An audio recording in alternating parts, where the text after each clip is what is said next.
19वीं सदी का वो भारत जहां अंधविश्वासों और कुरीतियों का बोलबाला था। औरतों की स्थिति दयनीय थी। उन्हें ना तो शिक्षा का अधिकार मिला था, ना ही समाज में बराबरी का दर्जा। लेकिन 1875 में एक ऐसी आवाज उठी जिसने सदियों पुरानी इन जंजीरों को झकझोर कर रख दिया। वो आवाज थी महर्षि दयानंद सरस्वती और उनके द्वारा स्थापित आर्य समाज की। आर्य समाज की स्थापना 10 अप्रैल 1875 को हुई थी।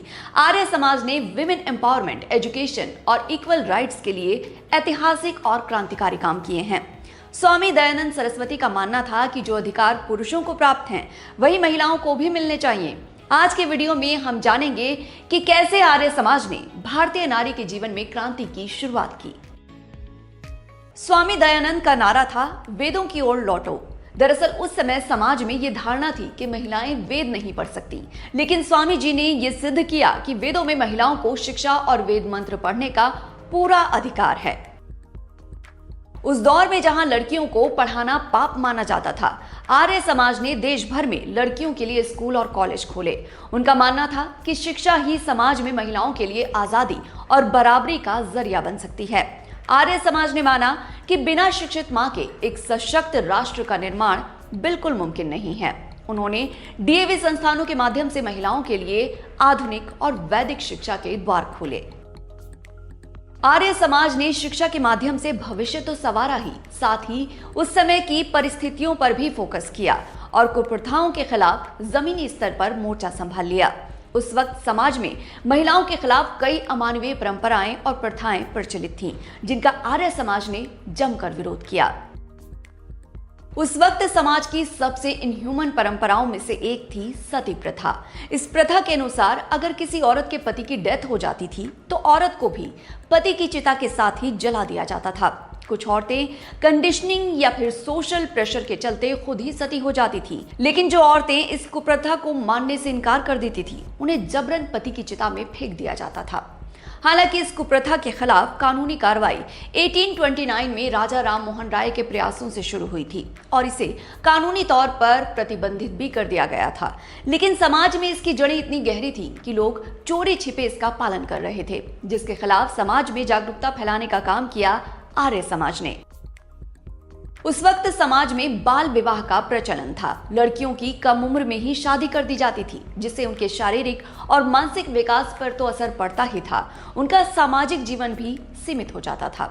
आर्य समाज ने बाल विवाह का कड़ा विरोध किया। स्वामी जी ने सत्य और तर्क के आधार पर लोगों को समझाया कि ये प्रथाएं धार्मिक नहीं हैं, बल्कि अमानवीय हैं।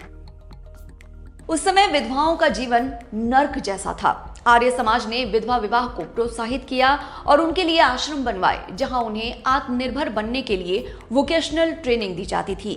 उन्होंने दहेज के बिना सादगी से विवाह करने की परंपरा की शुरुआत की, जिसने महिलाओं के परिवारों पर से आर्थिक बोझ को कम किया। आर्य समाज विवाह में दहेज का कोई स्थान नहीं है, इसे एक सामाजिक बुराई माना जाता है। आर्य समाज की सबसे बड़ी उपलब्धि ये थी कि उन्होंने महिलाओं को धार्मिक अधिकार वापस दिलाए। आर्य समाज ने महिलाओं को जनेऊ धारण करने और सार्वजनिक रूप से हवन यज्ञ करने का अधिकार दिलाया, जो उस समय एक क्रांतिकारी कदम था। आर्य समाज ने पंडिता रमाबाई जैसी महिलाओं को प्रेरित किया और समाज को गार्गी और मैत्रेयी जैसे वैदिक आदर्शों की याद दिलाई। महिलाओं के कल्याण के लिए पंडिता रमाबाई ने विशेष तौर से आर्य महिला समाज की स्थापना की, जिसका मुख्य उद्देश्य महिलाओं को शिक्षित करना और उन्हें एक गरिमापूर्ण जीवन जीने के लिए सशक्त बनाना था। भारत की आजादी से बहुत पहले स्वामी दयानंद और आर्य समाज ने महिलाओं को समान मताधिकार यानी वोटिंग राइट्स देने के विचार को प्रमुखता के साथ रखा था। साथ ही महिलाओं को आजादी की लड़ाई में एक्टिव पार्टिसिपेशन के लिए भी प्रेरित किया। आज हम जिस सशक्त और आत्मनिर्भर भारतीय नारी को देख रहे हैं, उसकी नींव रखने में आर्य समाज का बड़ा योगदान रहा है। उन्होंने सिखाया कि स्त्री शक्ति का आदर करना ही एक महान राष्ट्र की पहचान है। अगर आर्य समाज ने उस कठिन समय में विरोध सहकर भी शिक्षा की मशाल ना जलाई होती, तो शायद आज तस्वीर कुछ और होती। आपको आर्य समाज का कौन सा काम सबसे ज्यादा इफेक्टिव लगा, कमेंट बॉक्स में बताइए। वीडियो पसंद आई हो तो लाइक कीजिए, शेयर कीजिए और सब्सक्राइब कीजिए कलयुगी नारी।